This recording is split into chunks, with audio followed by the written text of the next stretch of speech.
নিয়মিত ভূমি উন্নয়ন কর প্রদান করি, নিজের জমি সুরক্ষিত রাখি এ প্রতিপাদ্যকে সামনে রেখে গাজীপুরের কালিয়াকৈরে ৩ দিনব্যাপী ভূমি মেলার উদ্বোধন করেন উপজেলার ভূমি অফিসারের আয়োজনে রবিবার সকালে এ ভূমি মেলার উদ্বোধন করা হয়। এ উপলক্ষে উপজেলা ভূমি অফিস থেকে একটি র্যালি বের করা হয়। র্যালিটি পাশের ঢাকা-টাঙ্গাইল মহাসড়ক প্রদক্ষিণ শেষে ভূমি অফিসে আলোচনা সভা অনুষ্ঠিত হয়। উপজেলা সহকারী কমিশনার দিল আফরোজের সভাপতিত্বে প্রধান অতিথি হিসেবে মেলার উদ্বোধন করেন উপজেলা নির্বাহী কর্মকর্তা কাউসার আহমেদ। পরে উপজেলা ভূমি অফিসার কাননগো আব্দুল আলিমের সঞ্চালনায় আলোচনা সভায় আরও বক্তব্য রাখেন উপজেলা সমাজসেবা কর্মকর্তা মিজানুর রহমান, উপজেলা মুক্তিযোদ্ধা কমান্ডার বীর মুক্তিযোদ্ধা আখতারুজ্জামান, ভূমি মালিক ও সেরা করদাতা হাজী নুরুল ইসলাম রতন, কালিয়াকৈর মডেল প্রেস ক্লাবের দপ্তর সম্পাদক আফসার খান বিপুল সহ আরও অনেকে।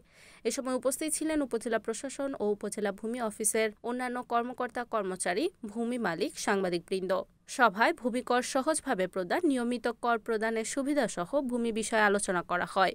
Report Masudur Rahman, NAN TV, Gazipur.